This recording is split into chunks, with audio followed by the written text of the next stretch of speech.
You are not forgotten by God. నువ్వు దేవుని చేత మరిచిపోబడలేదు.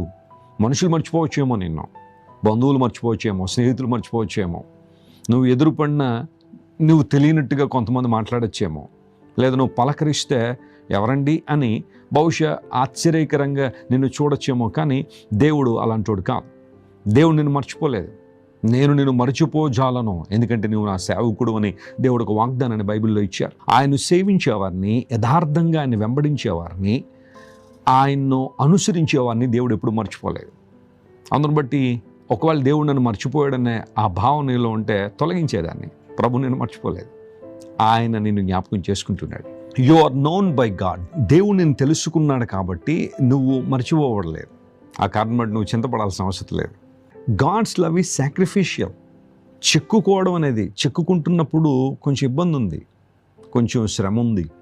ఏదైనా ఒక పేరును కానీ లేదంటే ఒక చిత్రాన్ని కానీ చెక్కుకోవాలంటే చేతుల్లో కోయబడాలి, కొంచెం ఇబ్బంది ఉంది.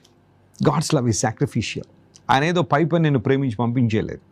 ఆయన నిన్ను మనస్ఫూర్తిగా ప్రేమించాడు కాబట్టి సిలువలో నీకోసం ఆయన తన ప్రాణం అర్పించారు. యేసుక్రీస్తు ప్రభు సిలువలో మరణించడం ద్వారా ఆయన ప్రేమను ఆయన వ్యక్తీకరించారు, డెమాన్స్ట్రేట్ చేశారు. ఈ లోకంలో చాలామంది ప్రేమిస్తున్నామని చెప్పొచ్చు, కానీ ఆ ప్రేమకు రుజువును చూపించలేరు. కానీ యేసు ప్రభు రుజువును చూపించారు. యేసయ్యను మనం ఎందుకు ఆరాధించాలి, ఆయన ఎందుకు మనం మనస్ఫూర్తిగా స్తుతించాలి, మన నోరు తెరిస్తే ఆయన నామం పేరట ఎందుకు స్తుతి గానములు పాడాలి, స్తోత్ర గీతం పాడాలంటే ఆయన ప్రేమ సాక్రిఫిషియల్ లవ్, త్యాగపూరితమైన ప్రేమ కాబట్టే. చూడుము నా అరచేతిలో నేను చెక్కుకున్నాను.